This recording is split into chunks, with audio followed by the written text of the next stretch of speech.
Diane Sure. Black, thank you for being here. I want to get your take on the tax plan and on the budget. But first, let's start on trade with the president in Japan. What did you make of those tough words from President Trump on trade this morning? You know, I'm not surprised at all. We know that the president campaigned on, and he is now putting into place his very words of America first. And he sees this trade deficit as something that needs to be addressed. And he's in Japan. And look, they're good friends of ours. We have a good relationship with Japan. And I think that it is what the president needs to do is go over there and meet with Abe and have that direct discussion about how we can equalize our trade. Meanwhile, the president has asked that you and your colleagues and certainly some of his associates at the White House stay back in the U.S. and work up this tax plan. Your House tax plan is going to go to committee these next 2 weeks, going to get marked up. Are you expecting tax writers to change what's already in the plan substantially? And then I got to get your take on what you're expecting from the Senate. Is that going to be a similar plan as what we saw out of your chamber? Yeah, I think what you'll see is we will have some changes here or there. We are still listening. There are obviously some groups that feel that we still need to make some tweaks there to make sure that we're not hurting their industry, and we're open and willing to do that. We are still listening, as I say. We were meeting yesterday afternoon with our own members and listening still to some of these groups, associations.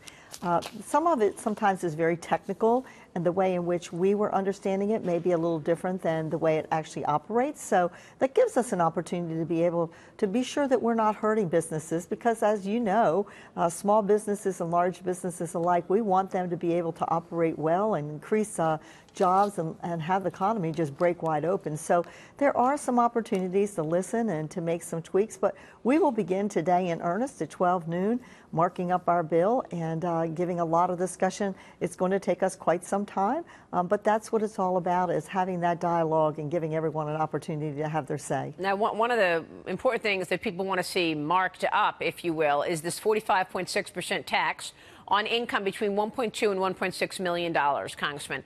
What can you tell us about this tax of 45.6%? Obviously a tax increase. Well, actually, when you look at that, and it is a little bit complicated, you almost have to have a pen and pencil, and I wish I had a whiteboard because we could do it on a whiteboard. When we look at that, it's no different than what happened during the time of Reagan's tax reform.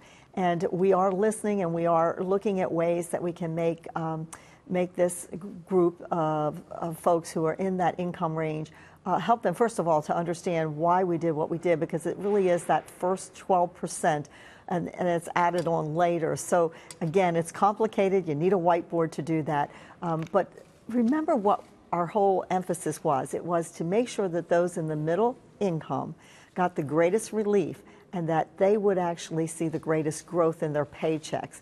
In addition to that, we wanted to make sure small and large businesses alike were able to operate in a much friendlier manner, create more product and more services, therefore more jobs. And that really is our focus. Yeah. So we will be talking and have an easier way to explain why we did what we did in this particular income group. But we'll get to that, and we'll come back on the show, and I'll have something that will be easier to explain for the American people. Yeah, I mean, I get all that. I get making the attractive environment for small business and creating jobs. But all I seem to remember is you're going to do it on a postcard. You're going to have it real simple. It's going to be an easy plan. And yet now I'm looking at a 45.6% tax on income between $1.2 and $1.6 million. I don't understand. That's not simple. That's more complicated. And 95% of the people will be able to do theirs on a postcard. There are people in the upper income ranges that have much more complicated investments and those kinds of things that are going to cause them to have to do it longer form. $1.2 million in income is not complicated. Why are you taxing $1.2 million in income at 46%? Well, Maria, I'd love to come back in a day or so when I can give you some really clear, simple calculations there to show you what we have done. Okay, I guess the broader issue, Congressman, is the idea that it feels like it's really hard for the Republicans to cut taxes. I'm finding it really a head scratcher because you look at the SALT, the state and local tax deduction going away. That's going to be a tax increase for certain Americans in the high tax states. And I get it. You have to look at the plan in its entirety. I understand that. AMT going away, estate tax going away. These are all things that perhaps offset the higher taxes that we're going to see as a result of the elimination of SALT and as a result of this 46% tax. But it feels to me like you guys have a hard time cutting taxes. Isn't that your principle? Aren't you supposed to go by the principles of low taxes, and yet you're having a hard time doing it? Well, listen, we have cut taxes, and to get rid of the AMT, to reduce the taxes on small businesses, reduce the taxes on the large businesses, the corporations. You've got to give up something in order to be able to get there. And we do have a reconciliation instruction that we can only have $1.5 trillion of deficit over the 10 years. So we are working within constraints, and we're going to get those taxes as low as we can. But there are some things that will have to be given up in order to be able to reach those goals of cutting taxes for the middle class and being able to bring those corporate and small business taxes down, which honestly do help people, because at the end of the day, even though they may have a little tax deduction here or tax deduction there, they're going to see a whole lot more in their paycheck than those little deductions would actually give them. I guess let me ask you the same question that I asked the vice president this weekend, and that is, we know that the top 10% of earners pay 70% of the tax. Agreed? That's correct. Okay. So given the fact that 10% top earners are paying 70% of the tax, don't you need to cut taxes on the people who pay taxes? 50% of the people don't pay any tax. Is that how you're cutting taxes on people who don't pay tax? Do you need to cut taxes on the people who pay the tax? Well, here's what will happen is the economy will grow, and we'll get more people that will move up in that income range, and we will broaden out. Right now, we've got a disparity there. And so what we really want to do is we want to have all the way across the board, everyone have that opportunity to have more in their paychecks. And I know that I can't play both sides of the aisle here, but I will because why not? Before you go, I want to ask you about the deficit and debt, because I recognize you've got to give something up in order to pay for tax cuts.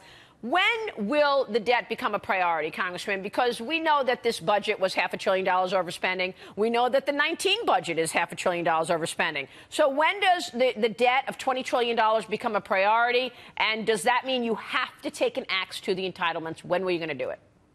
Oh, listen, Maria, you're speaking my language, because our budget really did take that opportunity to begin the conversation that we have to control our spending. I'm very disappointed that our budget did not make it through the process and that we accepted the Senate's budget. But I do have on very good promises that this is something that we are going to do next here in this House. We have to take this seriously. We cannot continue to spend more than what we bring in. In addition to that, I think we have to be very careful as the economy does grow that we don't get into this mechanism again like we always have, where money's coming in, so wow, let's spend more money.